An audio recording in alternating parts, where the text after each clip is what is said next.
دا زموږ چې کوم ټریډیشنل میتھډ دی د ټیچینګ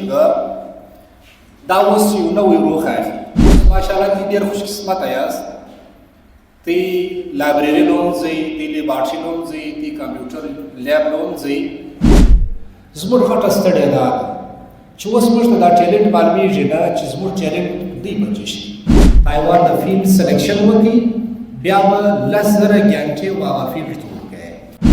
پر دا خشندار ولا چې زه سکول نه راځم په موټر کې، دا موټر ولې موږ نه دی جوړ کړی چې د بل چا دی. موږ باید چې دا خپله انرژي، خپل صلاحیت پر هغه شیانو ولګوو کوم چې د دنیا قومونو د 1900-200 کاله مخکې لګولې وه. نن یې ثمره خوري چې ته په کوم شي کې کمزورې وې هغه وسایل چې په کوم شي کې ستا انټرسټ دی پر هغه زور ورکړه. موږ چې دا سټډي کوو او د دې عادت په موږ څنګه جوړوو چې موږ هره ورځ په شوق وکړو ټیم ورکړو. 40 ورځې دې کوشش وکړي د سټډي او د کتاب سره نږدې پاتې سي. بیا کتاب ته نه یې لګي، ته به یې لګې کتاب دې نه یې لګي. ساینس ګرده د قرآن شریف راوتلی، ساینس قرآن ګرده د ساینسي علومو ډک دی. زموږ قرآن، زموږ مذهب د دنیا پرفیکټ مذهب دی. بالکل دې شي په موږ په حق کې یو چې په چا کې کم ټیلنټ دی وایي چې پر هغه لاره باندې لاړ شي. نو کرنوالو دی، په کرکټان دی، وراټ کوهلي دی، دا وخت په دنیا کې چې هر ځای ولاړ شي دنیا پېژني، یو نوم یې جوړ کړی دی، بس خپل ټیلنټ صحیح استعمال یې کړی دی. په دې څه هېڅ انکار نشته. ښه سوال یې وکړي، وایي زما ټیلنټ په کاروبار کې دی، شوق مې کاروبار ته کېږي، پیسې مې خوښې دي، او مور او پلار راته وایي بیا زوی ته کتاب ووایه، ته بزنس خپلې ډګریانې ستا د بزنس ډګري وکړه، ستا په نور سر د خلاص کړي، آیکام وکړه، بیکام وکړه، بزنس نورې ډګریانې ستا هغه وکړه. دا زموږ چې کوم ټریډیشنل میتھډ دی د ټیچینګ دا اوس یو نوی روح اخلي. یعنی پخوا به موږ صرف در کلاسه پورې محدود وو، در کتابو در بورډه پورې به محدود وو. اوس ماشاءالله ډېر خوش قسمته یاست. تی لایبرري له هم ځئ، تی لیبارټري له هم ځئ، تی کمپیوټر لیب له هم ځئ. نو په دې کې غټ کردار ستي د اوس زمانې چې کوم ټیچران دي، خاص کر زه بیا نوم واخلم د محمود صاحب او د محمد نبي صاحب. په دې کې ډېر غټ کاوشونه دي چې دوی وقتاً فوقتاً ستي دپاره، صرف ستي دپاره نه بلکې په پښین کې نور سکولونه، زموږ سکول دی، نور سکولونه دي، موږ یې وینو، دوی بیا هم ویني پر سوشل میډیا باندې چې د دوی کوم خدمات دي د سټوډنټس دپاره. دوی کوشش کوي چې زموږ معاشره د کتاب خواله راولي، او کتاب واحد هغه شی دی، واحد هغه لاره ده چې زموږ دا تورې تیارې پر وړا بدلولی سي. نو په دې حواله باندې زه محمد نبي صاحب او محمود صاحب ته خراج تحسین پیښوم او دا دعا کوم چې خدای پاک دې پر دې کار باندې مقدمه وساتي. زموږ د نن چې کوم ټاپک دی د دې د شروع کېدو څخه مخکې زه وارستی ګورس درخواست کوم چې وار پر محمد صلی الله علیه وسلم باندې یو درود شریف ووایاست. زموږ د نن چې کوم ټاپک دی پروفیشن، په اردو کې چې ورته وایي پیشه. پر دا باندې موږ وګایو چې د پیشې اهمیت څه دی. موږ چې کله سکول راځو، یعنی تی د مختلفو کلیو سره راځي، د لیرې علاقو سره راځي،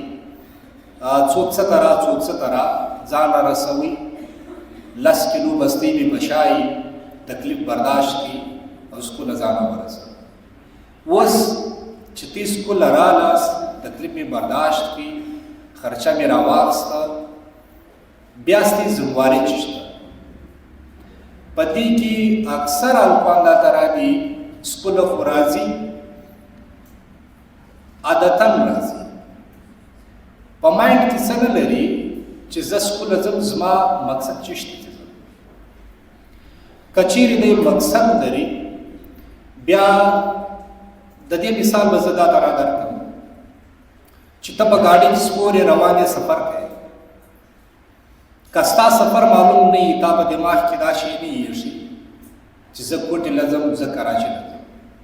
نو به ستا ګاډي روان وي، بې منزله سفر به دې شروع وي. که ته چیرې منزل معلوم کړې چې زه کوټې له ځم، بیا به ستا دا سفر در یو اختتامه پورې ضرور ورسېږي. دغه رنګه موږ چې سکول ته راځو موږ منزل په دماغ کې نه دی ایښی چې زه چیرې روان یم. زما د دا دونه ستړیا دا دونه تکلیفو د دې مقصد څه شته چې موږ راځو. بیا چې زه که ژمی وي که دوبی وي 365 دن زه په کال کې په سکول کې تېروم. زما د دې مقصد څه شته پر دې باندې خصوصي موږ نن خبرې کوو او زما امید دی الله دې وکړي چې زما د دې خبرو سره وتی ته څه فایده ورسېږي او تی پر هغه باندې عمل وکړي. اوله خبره خدا ده چې ظاهره خبره ده ډېر هلکانو به دا مقصد په دماغ کې ایښي چې زه ډاکټر جوړېږم، بل به وایي چې زه انجینیر جوړېږم، بل به د یو بل فیلډ متعلق یې سوچ ولري. زه ستې سره یوه پوښتنه کوم، تی به لاس پورته کوي چونکې ستې تعداد ډېر دی د خبرو موقع نه درکوو، صرف لاس به پورته کوي جواب راکوي. هغه هلکان چې وایي زه ډاکټر جوړېږم اوس یې دا سوچ جوړ کړی دی هغه دې لاس پورته کوي. چې وایي زه ډاکټر جوړېږم هغه دې لاس پورته کوي. چې وایي زه انجینیر جوړېږم هغه دې لاس پورته کوي. چې وایي زه ټیچر جوړېږم هغه دې لاس پورته کوي. ماشاءالله دا د محمود صاحب برکت دی چې محمود صاحب ته کتلې دي چې هغه بهترینه ټیچر دی نو ستیم زړه غواړي چې ټیچر جوړ شا پتی کې څوک وایي چې زه فوجي افسر جوړېږم، پولیس افسر جوړېږم. بس اوس به موږ دي ډېر هلکان په مابینځ کې پاته شو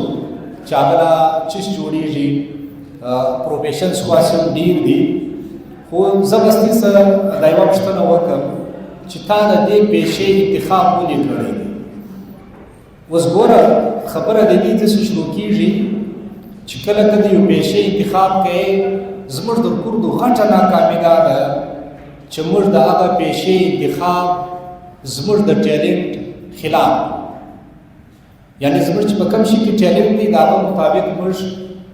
پروفیشن انتخاب نه دی کړی. اوس مسله دا ده چې تا ته به دا ټیلنټ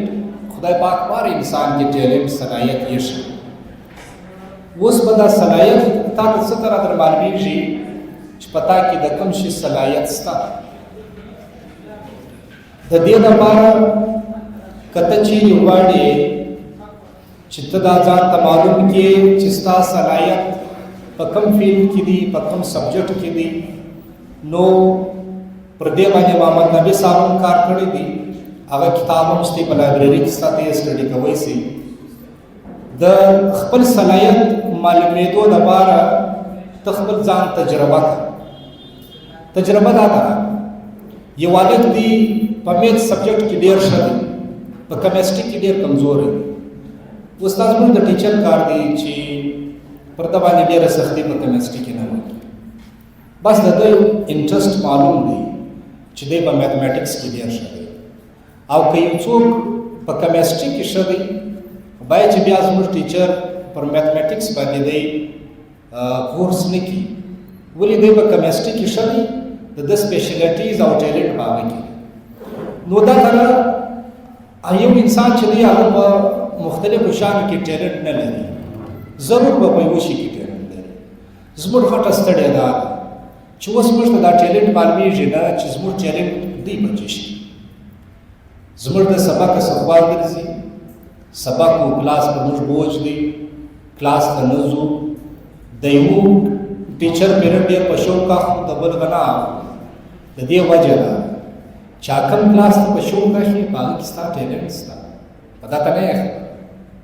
چې کوم کلاس پر تا باندې بوج دی په دې شي کې ستا ټیلنټ نشته باید ته پر هغه شي باندې ټایم نه کېږي. چې کوم شي کې ستا ټیلنټ شته د هغه قدرتي پتا کې شوق شته. اوس ته د خپل شوق مطابق ولاړ شه. ته خپل ځان په خپله ټیسټ کړه چې ستا په کوم کلاس کې انټرسټ ډېر او بیا دا شی فوکس کړه چې په کوم کلاس کې ستا ډېر انټرسټ دی مثال کې تو ستا په کیمستري کې انټرست ستا په میتھمیټکس کې دې نشته بیا پر کیمستري باندې ډېر فوکس وکړه ضروري نه ده آل ان ون یو څوک نشي جوړېدلی دویمه خبره دا ده چې تا د ټیلنټ بعد خپل فیلډ معلوم کړي خپل صلاحیت معلوم کړي چې په دا سبجیکټ کې زما صلاحیت شته په دا فیلډ کې زه مخ ته تللی شم بیا به ته هغه شي ته وخت ورکوې بیا به ته یو پلانینګ جوړوې اوس یو کتاب دی زه محمد صاحب ته ووایم محمد نبي صاحب څوک خواست کو که چیرې دې ته د ډونیشن لپاره څوک کتابونه درکړي یو کتاب دی د ون تھنګ دا یو نوم دی ګیری کیلر لیکلی دی او د دې په اردو کې ټرانسلیشن شوی دی دا هغه ټرانسلیشن نوم چې دی د کتاب جیت کی جانب دا قاسم علی شاه په اردو کې ټرانسلیټ کړی دی دا کتاب چې دی په دنیا کې د رکورد زیات سټډي کیږي او په دنیا کې د رکورد زیات پبلش شوی دا کتاب دی دا کتاب چې چا ویلی دی په دې کې ایگزیکټ فګر دی ښوونی دی چې د 10 لکه څخه زیات هغه خلکو چې دا کتاب یې سټډي کړي هغه دا وخت د کامیابۍ پر انتها باندې دی صرف د دې کتاب د وجې چې دوی دا سټډي کړي 10 لکه خلک چې دا کتاب یې سټډي کړی دی هغه دا وخت کامیابه شوي دي دغه کتاب زه دوی ته خواست کوم چې دوی له لایبررۍ له راورسوي چې دا هرې وایي دا کتاب دوی سټډي کړي په دې کتاب کې ګیری کیلر دا خبره کوي که ته چیرې په یو فیلډ کې ماسټر یا سپیشلایزیشن یا ایکسپرټیز غواړې چې ته په یو فیلډ کې ډېر ماهره شې نو ته به هغه ته 10,000 ګنټې ورکوې یعنی پر هغه سبجیکټ به ته پر هغه کار به ته 10,000 ګنټې تېروې اوس دا 10,000 ګنټې د تقسیم کړي دي څه طرح تقسیم کړي دي د 10 کالو حساب لګولی دی په 10 کاله کې 4 ګنټې د ورځې جوړېږي یعنی ته به پر هغه کار باندې پر هغه فیلډ پر هغه سبجیکټ هر هغه شی چې ستا د کریر لپاره سلیکشن کړی دی پر هغه به ته 10,000 ګنټې تېرې دا چې ته تقسیم کې تقریبا 4 ګنټې د ورځې او 10 ګنټې غواړي 10 کاله غواړي اوس دا 4 ګنټې موږ چې د ځان سره سوچ وو موږ کور ته دا 4 ګنټې وایي سبجیکټ ته ورکړي دي دا سوال وایي چې موږ د ځان سره چې ته 4 ګنټې وایي شي ته نه ورکوې او بیا 10 کاله په هغه کې نه تېروې نو ته په هغه شي کې ایکسپرټیز نه شې حاصلولی تا یوار د فیلډ سلیکشن وکړي بیا به 10,000 ګنټې هغه فیلډ ته ورکوې اوس 10,000 ګنټې ظاهره خبره ده 24 ګنټې موږ نشو ویلی نو ګیری کیلر د دې ډېر ښه تقسیم کړی دی په 10 کاله باندې ته 4 ګنټې هغه فیلډ ته ورکوه په هغه فیلډ کې ته ډېر مخته تللی شې اوس موږ د دې فیلډ موږ ته ناکامه ولي غټ سوال دا دی موږ ته سبق هم وایو سکول راځو 15 ګنټې درې تېروو بیا ولې به موږ کې ډېر کم کسان مخته ولاړ شي نور کم پاته شي غټه وجه دا ده چې موږ د سکول سره سات دویم پروفیشن دویمه پیشه هم خپله کړې موږ چې اکثره د دې چې ولاړ شو یا په ټیلر کې کار کوو یا په هوټل کې کار کوو یا ګیرج کوو هغه وجه دا ده چې زموږ دا عوام دی که سبا موږ په ایجوکیشن کې کامیابه نه شو سبا به زه یو ټیلر خلاص کړم یا به یو ګیرج خلاص کړم د دا عوامه موږ خامخا دویم کار وکړو زه خو دا وایم چې دا زموږ د مور و پلار د پیرنټس ډېره غټه ناکامي ده او دا د هغه کمزوري ده چې ته یو کوچنی په یو فیلډ کې هسته یې یا د ده فیصله کوې بیا وخت ورکړه بیا دی هغه فیلډ ته ورېله کړه ته به دا سوچ کې چې زه سبق وایم بیا ما ته د ټیلر ضرورت نشته 2 پروفیشنه ته ایټ ا ټایم پر مخ نه شې بیوئ ولې ستاسو یو پروفیشن 10,000 ګنټې غواړي او ته 2 پروفیشنه ایټ ا ټایم پر مخ بیایې زموږ د دماغ کیپاسټي دونه نه ده نو موږ به دا سوچ کو دا عزم به کو چې زه سبق وایم د بلې پیشې ما ته بیا ضرورت نشته، نه ټیلر کوم، نه هوټل کوم، نه ګیرج کوم، زه به په دغه کې مخ ته ځم. دا زما فیلډ دی، زه به په دې کې دونه محنت کوم. موږ دې د ناکامۍ څخه بیریږو. د ناکامۍ د وجې موږ یو کار نه، خوف موږ کې دونه ډېر دی. یاره ته عزم وکړه، اراده وکړه، پخته اراده وکړه، کار روان کړه، کامیابي خامخا ستا مقدره ده. موږ بیریږو د خپل مستقبل څخه بیریږو چې په تعلیم کې کامیابي نه که ترلاسه، بیا به زه څه شم. نو د اوسه سره موږ ټیلر کار مې زده کړی دی، ګیرج کار مې زده کړی دی، او دلته مې سبق متاثره دی. یا خو ټیلر کار په مخه واخله، یا سبق په مخه واخله. که سبق په مخه اخلي، بیا نو دا وام مه کوه چې زه به په دې کې ناکامه شم. ته پر دې باندې کار وکړه، ته کښېنه، دې ته وخت ورکړه، بیا ته په هغې کې کامیابي ترلاسه کولی شې. دغه موږ دا کوم کتاب چې ما در وښوی، تی دا کتاب خامخا په ژوند کې سټډي کوي. دا کتاب ما خپله سټډي کړی دی. محمد نبي صاحب څخه زه خواست کوم چې دا کتاب راوړي،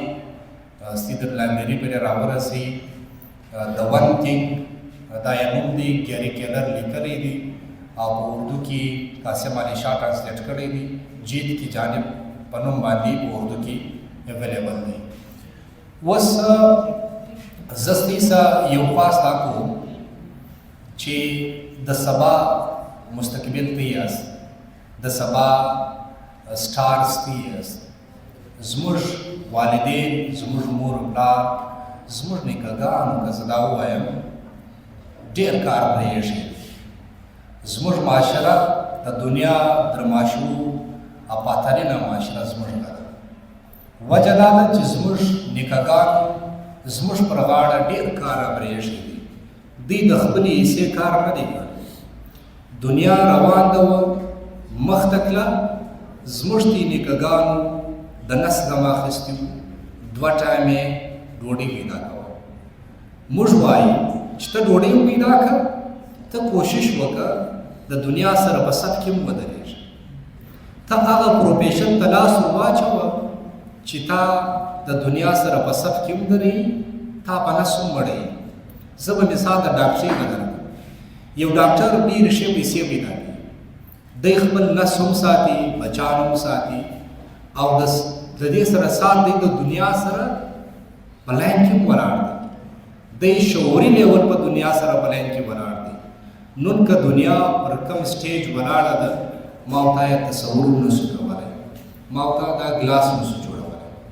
زما او ستا د دنیا د هر قومه سره زما او ستا په کور کې یو شی پروت دی. تی لږ سوچ وکړو یاره زموږ کوم شی دی چې په مارکیټ کې اویلیبل دی چې دا موږ جوړ کړی دی. موږ په دنیا ته کوم شی ورکړی دی. د دنیا عالمي مارکیټ ته موږ څه شي ورسولی، د دنیا هر قوم یو شی رسولی. ته خالي سوچ وکړه ستا په کور کې چې کوم شیان استعمالیږي، دا قلم موږ نسو جوړولی. موږ دې یعنې ته نن ولاړ شه دا تجربه وکړه، کور ته چې څه شیان په نظر درځي دا ګرده وګوره چې دا چا جوړ کړي، په دې کې د پښتنو برخه څه شته. بیا لږ سوچ پر ووایي چې یاره د دنیا قومو څونه کار کړی دی، موږ څونه کار موږ ته پاته دی. ستاسې څخه موږ ډېر امید لرو. تی زموږ د معاشرې سباوون یاست. زموږ معاشره به د دنیا په صفو کې تی دروي. دغه کوم وخت چې تی دلې لري، دا انتهایي ضروري، ډېر قیمتي، یو سیکنډ دی ډېر قیمتي دی. زه ستاسې څخه خواست کوم 15 ګنټې په سکول کې لرې، یاره دا سوچ وکړه چې زه به په دا 15 ګنټې کې دا سوچ وکړه چې زما معاشره ډېره پاته ده، زه به یې خپل کنټریبیوشن په دې کې کوم، ځان به جوړوم، معاشره به درې ځای رسوو، دا ګرده به یې رسوو. او په دې کې سات زموږ د نس ګروم هم ختم کېږي، موږ به د دنیا سره د سیالۍ ژوند هم شو. ځکه بیا موږ ته یو قوم ویل کېدلی شي. اوس خو موږ برایان قوم یو، خلک یو، بچان راوړو، ماشاءالله د هر چا ډېر راوړو، لیکن باکماله یو څوک نشته په موږ کې. باکماله قوم موږ نه یو، د ګرد قومو قومو پر شان موږ ډیپنډنټ یو نورو قومو ته مجبور یو کپړه بل څوک رالیږي د خوراک دپاره چې کوم شان موږ استعمالوو کوم لوښي استعمالوو دا بل قوم رالیږي موټر بل قوم راستولی دی موبایل بل قوم راستولی دی حتی چې موږ ته هسپتال ولاړ شو زما په کلاس کې یو دوه افغانه جنګ سره کړی و کوچني واقعه زه درته بیانوم ما پوښتنه جوړه وکړه مال څه مسله وه ایب یې ډېر خوش کړی و ورسره د ماته د مور ښکنځا یې وکړې ماله ډېر خښم راغی ما ته یې وګورئ د پښتنو خښم ورچش دی پښتنو له خښم ورچش ورځي ده له پر دا خښم ورغلی چې ده ته د مور ښکنځا سره هغه لکې ډېر چپه وولی خوش کړی و بیا ما ورته وویل ولې مې نه دی خوشکه مې هم نه راته کړې ما ویل یاره ته راسه زه د خښم طریقه در وښیم چې خښم چیرې در وړم غټ هلک و ما ویل ته به یوه ورځ ناجوړه سوی هسپتاله به تللی یا ته چې سکول راځې خامخا سایکل موټرسایکل یا په موټر کې به راغلی هلته خښم درته دروله چې تا هسپتاله ورسې چې وګورې دا ماشینان چې پراته دي دا چا جوړ کړي دي موږ ولې نه دي جوړ کړي پر دا خښم دروله پر دا خښم دروله چې زه سکول راځم په موټر کې دا موټر ولې موږ نه دي جوړ کړي چې د بل چا دی زموږ ګرځه په دې معاشره کې ستا چې خښم پر دې دروله چې تا خښم درلی بیا نو کښېنه کار وکړه موږ باید چې دا خپله انرژي خپل صلاحیت پر هغه شیانو ولګوو کوم چې د دنیا قومونو دنونه څه 100-200 کاله مخکې لګولې وه نن یې ثمره خوري ما ته یو سپین ږیري وویل زویه ستی په وخت خو دی ترقي راغله دی موږ خو داسې تکلیفونو دی پریشانۍ وي ما ورته ویل حاجي چې کومه ترقي ته ورته وایې چې زموږ په وخت کې راغلې ده دا ترقي موږ نه ده کړې دا ترقي د یورپ د ترقي اثر ته ډېره ورسېده د دوی ترقي دومره زیاته شوه چې اثر یې تر موږ پورې راورسېد موبایل هم نه دی استعمالوو کمپیوټر هم نه دی خپل هر هغه شی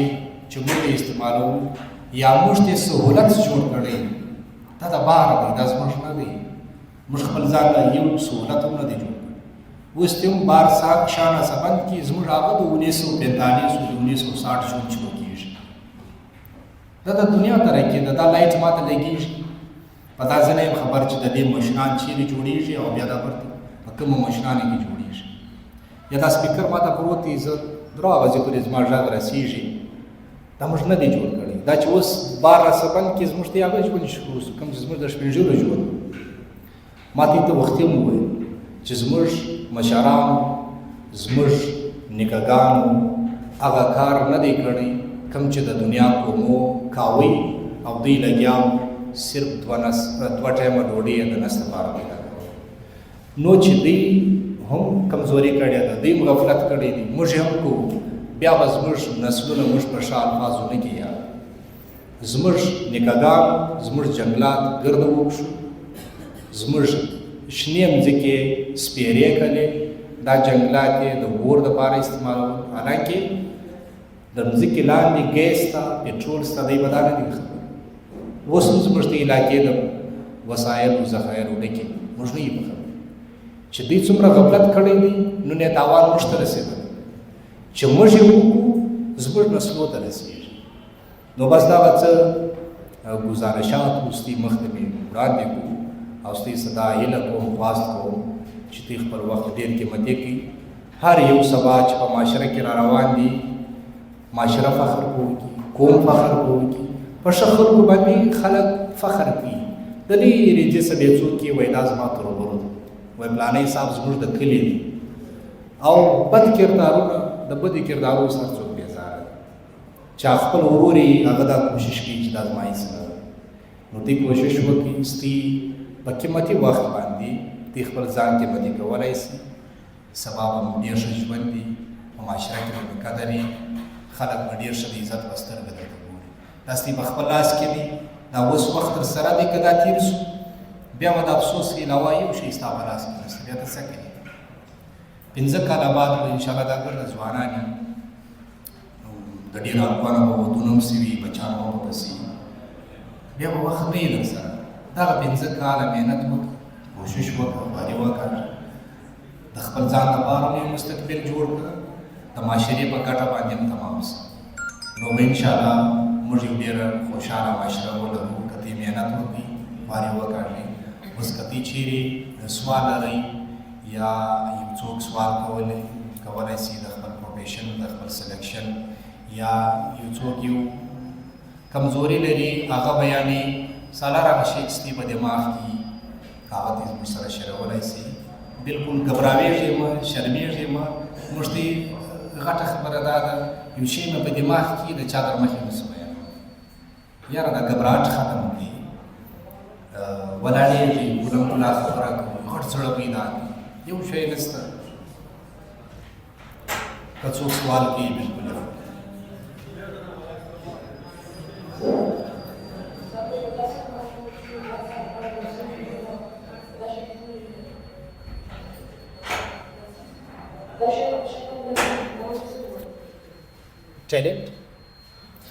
ټیلنټ خبره ما وکړه که ته چیرې غواړې چې ته خپل ټیلنټ معلوم کړې نو ډېر الفاظ وایي ما ته ټیلنټ نه معلومېږي او دا شی دننه څه دی نوټ کړي ته به مایوسه کېږې نه چې یاره زه په فلاني سبجیکټ کې ولې کمزوری یم په هر سبجیکټ کې څوک مضبوطه نه شي راغلی زما کمیسټري نه دی زده یو تورې مې نه دی زده زما فزیکس نه دی زده داسې د نیم کتاب راکړ زما نه دی زده زه ټیچر یم زه پر هر شي باندې امور نسم اصلولی زما بس یو فیلډ دی پر یو فیلډ کې زه مخته تللی سم نو ته به مایوسه کېږې نه د ننه بعد به چې ته په کوم شي کې کمزورې وې هغه وسایډ چې په کوم شي کې ستا انټرسټ دی پر هغه زور ورکړه د ځانه څه امید مه ختموه ته خامخا خدای پاک د انټرنټ سره پیدا کړی ته دی نه یې چې پتا کې د خدای پاک د ده سره ښه کړي دي ستا سره یې ناجایزه کړی نه خدای پاک ټیلنټ بادشاه کې پیدا کړی دی اوس غټه مسله دا ده د ټیلنټ پہچان راته نه دی سوی ټیلنټ پہچان دا دی چې ته په یو شي کې یو کار ته په ډېر شوق کوې بس دا ستا د انټرسټ شی دی په دې کې ستا ټیلنټ او صلاحیت ستا دا مزید جاري وساته دا په هوا نو انشاءالله چې کوم کار ته په شوق کوې هغه کار چې دی ستا د ټیلنټ مطابق دی بل یو دی دا وایي چې دا کوم ایجادات کېږي دا موږ له سبقه سره جوړولی شو یا کارخانې خبره دا ده ایجادات چې دي دا د ساینس په بدولت باندې سوي دي د ساینس ترقي دومره زیاته ده چې هر هغه شی چې موږ یې وینو دا د ساینس د لارې د ټکنالوژي د لارې دا سوي دي نو کارخانې ماشینان هغه وخت جوړولی سي چې ته ساینسي علوم وکړې ساینسي علوم تا ته دا لاره همواره کوي چې ته مختلف شیان ایجاد کړې لکه موږ ډېر شیان وینو دا پنکه ده موږ ته لګېږي هواره جوړېږي یا دا موبایل دی دا د ساینسي علوم پر بنیاد باندې جوړ سوي دي د دې مشینري په هغه پر بنیاد جوړه سوې ده نو ساینسي علوم چې دي هغه د دې شیانو دپاره دا همواره موږ چې دا سټډي کوو او د دې عادت به موږ څنګه جوړوو چې موږ یې هره ورځ په شوق وکړو ټیم ورکړو ډېر زبردست سوال ماشاءالله هغه سوالونه راځي چې زه غواړم هغه درته وګایږم دی وایي چې موږ د سټډي عادت په ځان کې څنګه راوړو دا سوال دی زه اکثره په سکول کې البته زه ټیچر یم ستې رنګه تی خو لا غټالې زه کوچنیانو ته سبق وایم زه اکثره دې ته وایم پر دا شي زما ورسره جنجال دي همیشه پر دې شي باندې زما کار دی زه بیا راځي په ځان کې د سټډي عادت پیدا عادت په دغه بوک کې منشن شوی دی چې کوم کتاب ما ضرور شو په اردو کې دی جیت کی جانب په انګلیش کې دی د ون ته په دې کې عادت منشن شوی دی چې ته د سټډي عادت د یو شي عادت څنګه اخلي د عادت لپاره اوس چې ته ظاهره خبره ده ته نور پورته ولاړ سې کتاب خلاص 2 غنټې وایي په تا بوجیږي ته به مسلسل هغه کار 40 ورځې کوي 40 ورځې په دا کتاب کې ګیری کیلر دا ذکر کړی دی چې ته یو کار چې که ځان عادتول غواړي 40 ورځې وکړه ته 40 ورځې مسلسل دا سټډي وکړه یوه غنټه یې وکړه نیمه غنټه یې وکړه یو 40مه ورځ به بیا ته د سټډي بغیر نصیبي نو 40 ورځې مکمله ته پر ځان باندې تکلیف تېر کړه د خپلې د خپلې رضامندۍ خلاف ولاړ شه چې تا ته وایي د بندې ووځه سټډي پرېږده دغه رضامندۍ خلاف ته ولاړ شه 40 ورځې پر ځان تکلیف تېر کړه یو 40مه ورځ ستا خپل عادت ته مجبوره کړي چې ته به کتاب ته کښېنې نو 40 ورځې ته کوشش وکړي د سټډي او د کتاب سره نږدې پاتې سي بیا کتاب تا نه یې لګي ته بې علکې کتاب دې نه یې لګي ما سوال دا دی سر څوک د سټډي عادت لري سر نه په خلاصېږي سر څوک د سټډي عادت لري او سر یې نه په خلاصېږي ډېر ښه سوال دی د سټډي خپل اصول راځي پر دې باندې محمد نبي صاحب ډېر بهترینه کار کړی دی بلکې 400-500 پیجز کتابې لیکلې دي د سټډي د A صدر زیډ پورې د سټډي ماحول د سټډي اصول چې ته به سټډي څه ته راکوې د سټډي اصول څه دي پر دې خو محمد نبي صاحب ډېر ښه کار کړی دی که وخت میلاو شو هغه به کوم سټډي کوي خو بهرحال لایبرري کې پروت دی محمد نبي صاحب یې ښیي دغه بک سټډي کې د دې څخه ډېر څه حاصلولی شي چې یاره د سټډي کوم اصول دي د سټډي یو غټ اصول دا دی چې دا په ډېر ریلیکس ماحول کې په ډېر آرامده ځای کې ته کولی شي هلته پر تا نه بوجېږي دویم دا دی ته به وقتاً فوقتاً ځای بدلوې د سټډي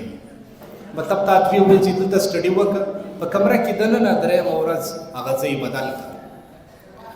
بیا د دې سره سات ته کوشش وکړه د سټډي سره د خوراک یو انتظام وکړه کوشش وکړه د سټډي په دوران کې سټډي دې وکړه ستړی سوې ګنټه یوه نیمه د هغه بعد یو شی ستا د مرضي ستا فیورټ شي د څنګ سره کښېږ د هغه لږ استعمال کوې نو ځای بدلول او د دې سره ستا د ریلیکس ماحول کې کښېنستل د خپل پسندیده یو شی خوراک ځان ته ایښول بیا پر تا باندې سټډي نه بوجېږي سر زما سوال دا دی دا سټډي په کم ټیم کې پکار ده لږ په زور سر زما سوال دا دی دا سټډي په کم وخت کې پکار ده ټایمینګ یو خو زموږ د مصروفیاتو اصل خبره دا ده دا ستا د مصروفیاتو پورې اړه لري ته مصروفیات پر کم ټایم لري مثال دا دی چې ماخستن که ته سټډي کوې یا سهار وختي د دې لپاره بیسټ ټایمینګ دی ولې سهار وختي ساینټیفیکلی دا ریزن ستا چې ته کله راپورته سې ستا معده خالي او چې کله معده خالي بیا دماغ ډېر ښه کار کوي د دا ټیم څخه ته زیاته فایده واخلي سهار وختي راپورته سواست لمانځله د لمانځه بعد د سټډي یو عادت جوړ کړې ګنټه دوې ضرور سټډي کوه او ماخستن یې هم کولی شي سجید ما سوال دا دی که د چا ټیلنټ کمزوري شي کې بیا هغه باندې محنت کول پکار که نه مثال ته دا وایې چې زما په یو شي کې ټیلنټ نشته زه پر هغه محنت وکړم محنت دا شی دی وایي چې ته په هر شي کې محنت کوې هغه نه ضایع کېږي خامخا رنګ راوړي خو لیکن چې کله دا ستا محنت ستا د ټیلنټ مطابق ولګېږي هغه تا د کامیابۍ د انتها رسوي اوس که چیرې ستا په مثال در کوم په کرکټ کې ټیلنټ نشته ته جوړېدلی زه خامخا کرکټ کوم دا ته د خپل وخت ضیاع کوې خپل وخت ضایع کوې یا ته دا وایې چې زه خامخا کمیسټري وایم زما دې په دې کې ټیلنټ دی دا بیا د خپل وخت ضایع کوې ته کوشش وکړه پر هغه شي باندې وخت ولګوه چې په کوم شي کې ستا دلچسپي دا ستا دلچسپي ستا په دې شي کې ټیلنټ ظاهري چې ستا په دې فیلډ کې ټیلنټ ستا نو ته کوشش وکړه پر هغه شیانو باندې وخت مه ضایع کوه چې په کوم شي کې ستا دلچسپي ډېره کمه وي نو په هغه کې ستا ټیلنټ نشته نو کوشش به دې دا وي چې پر هغه شیانو باندې وخت ولګې چې په کوم شي کې ستا شوق او دلچسپي او په دې شي کې ستا ټیلنټ دی زما سوال دا دی چې موږ به قرآن ته توجه ورکړو که ساینس ته سر موږ قرآن ته توجه ورکړو که ساینس ډېر ښه سوال یې وکړي ماشاءالله او دا ته وګورو زه خپل اریان یم ماشاءالله دوی موږ ښایسته سوالونه کوئ دوی وایي چې موږ پر قرآن باندې توجه ورکړو که پر ساینس باندې زه ستاسو دا پوښتنه کوم چې دا ساینس موږ د کوم ځای سره راوړی دا ساینس ګرده د قرآن شریف راوتلی ساینس قرآن ګرده د ساینسي علومو ډک دی زموږ قرآن زموږ مذهب د دنیا پرفیکټ مذهب دی نه د دې څه بل پرفیکټ کتاب سته نه د دې څه بل پرفیکټ مذهب سته. یعنی دا زموږ د ژوند چې موږ پیدا سو د مرګ پورې چې څه چارې دي دا بیرته د قرآن دا ډسکس کړي دي. موږ په دا څه خبرو چې په مځکه کې دننه معدنیات سته، موږ په دا څه خبرو چې دا بارانونه څه ته راکېږي، دا ورېځې څو رنګه دي، کومه ورځ باران اوري، دا کار د علم د قرآن راوتلی دی. افسوس موږ په دې نه خبره. مسلمانان یو، قرآن زموږ کتاب دی، لیکن سټډي کړی انګریز در موږ زیات دي، فایدې هغه ډېرې زیاتې چې وړي دي. دا سوال درس پیدا کېدی نه سي چې ساینس دی د قرآن مطابق نه یا د قرآن سره اخته شوی دي. ساینسي علوم دا کله د قرآن مطابق دي، د قرآن سره اخته شوي دي. نو د خپل مذهب سره سات موږ به د دنیا د چارو سره زموږ انکار نشته، موږ به د دنیا سره ځان برابرو. نن که اسرائیل زه بیا نوم واخلم چې د ایران 4,500 میزایلان دی انټرسپټ کوي، د ښارونو یې بچاوي، په هوا کې ختموي، نو خو یو ټکنالوژي لري. سبا خو به ته د دې سره مقابله کوې، ته خو هم در د په ټکنالوژي کې مخ ته ځې که به نه ځې، نو دا خو هم ستا مقابله ده، ته مسلمان یې، د ده سره ستا مقابله ده. نو خبره دا ده چې موږ به د ساینس څخه انکار نشته، او ساینس چې دی دا اگر د دې علوم اکثریت د قرآن شریف سره اخته شوی دی. Sir, if we want to select some profession, we can take that suggestion with someone. بالکل ارلی سټیج کې انسان پتا نه پوهېږي چې زه کوم پروفیشن به مخه واخلم. دا خو ډېره ښه خبره ده چې ته په کور کې یو دی مشر لرې، تعلیم یافته پوه سړی، هغه سره مشوره وکړه چې زه کوم فیلډ به مخه واخلم، د کوم فیلډ سکوپ ډېر دی، په کوم فیلډ کې ما ته ډېره زیاته کامیابي ترلاسه کېږي، په کوم فیلډ کې زه مخته ولاړ شم، کومه پروفیشن چې زه به مخه اخلم، په دې کې ویلیو شته د دې فیلډ، یا په دې کې زما کامیابي ته په کوم نظر کتل کېږي. دا خو باید چې د یو تعلیم یافته سړي سره، د پوه سړي سره، باشعوره سړي سره مشوره وکړي، د هغه څه تجویز واخلي. ښه خبره ده. صاحب که ته څه ویل غواړې؟ څوک سوال لري سوال وکړي، سوالونه وکړي، 10 منټ شته. سر موږ که په یو بل شي کې دلچسپي سر موږ که بل شي کې دلچسپي سر د کور والا راته وایي په دې کې سم اخله، ستا آواز نه راځي. دا خو ما په اول سر کې هم دا بیان کړي. زموږ مشران انډیایي زیاتې غلطیانې دي. زما په یو شي کې انټرسټ نشته، دی وایي ته دا شی د ده د مرضي مطابق زه په میډیکل کې داخله اخلم. زما مرضي ته دی نه،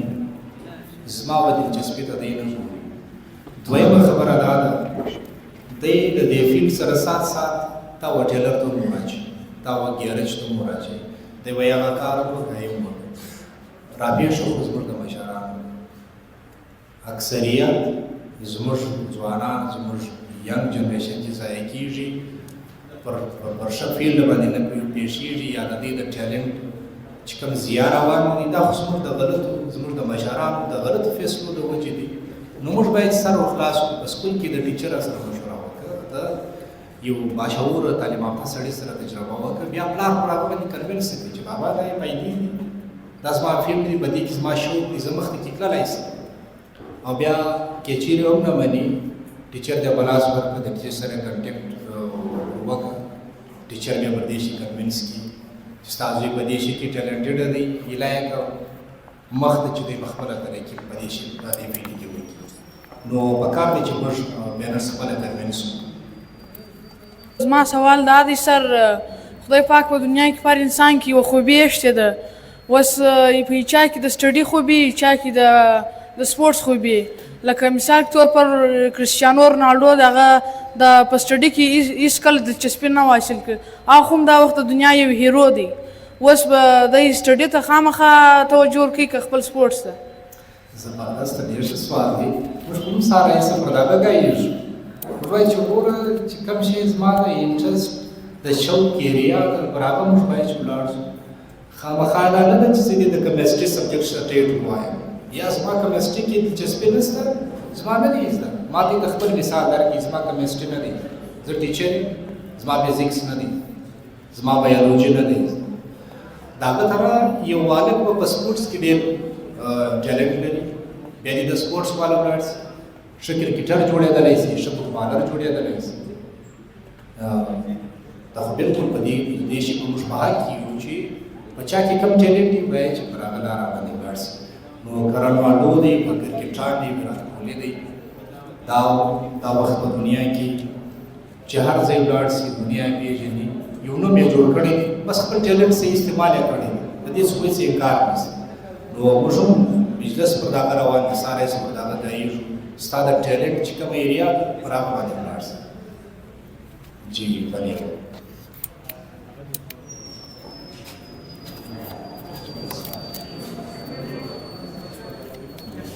سر زما چیلنج په کاروبار کې دی مطلب پیرنټس دا راته وایي چې ته به سبق وایې سر خو لیکن زما هېڅ دلچسپي نه په سټډي کې شته نه په سبق کې شته سر د دا لپاره څه کول پکار ښه سوال یې وکړي وایي زما ټیلنټ په کاروبار کې دی شوق مې کاروبار ته کېږي پیسې مې خوښې دي او مور او پلار راته وایي بیا زوی ته کتاب ووایه ته سټډي وکړه خبره دا ده که ته په کاروبار کې مخ ته تګ غواړې بغیر تعلیمه کاروبار باندې څنګه نو ته خو به څه ځان لیټریټ جوړوې څوک به د بزنس خپلې ډګریانې شته د بزنس ډګري ستا ته نور سر د خلاص کړي آیکام وکړه بیکام وکړه بزنس نورې ډګریانې شته هغه وکړه سبا تا ته د بزنس سپیشلایزیشن در وښیي د بزنس آیډیا تا ته درکړي زه به په بزنس کې مخ ته څه راغلی نو الیټریټ خلک چې دي هغه کامیابه بزنسمینه نشي جوړېدلی نو د بزنس سره سات سات ایجوکیشن ضروري دی چې ته په خپل بزنس کې پر مخ ولاړ شې نو دومره تعلیم باید چې تاسو سره وي چې تا ته په خپل بزنس کې لارې جوړې شي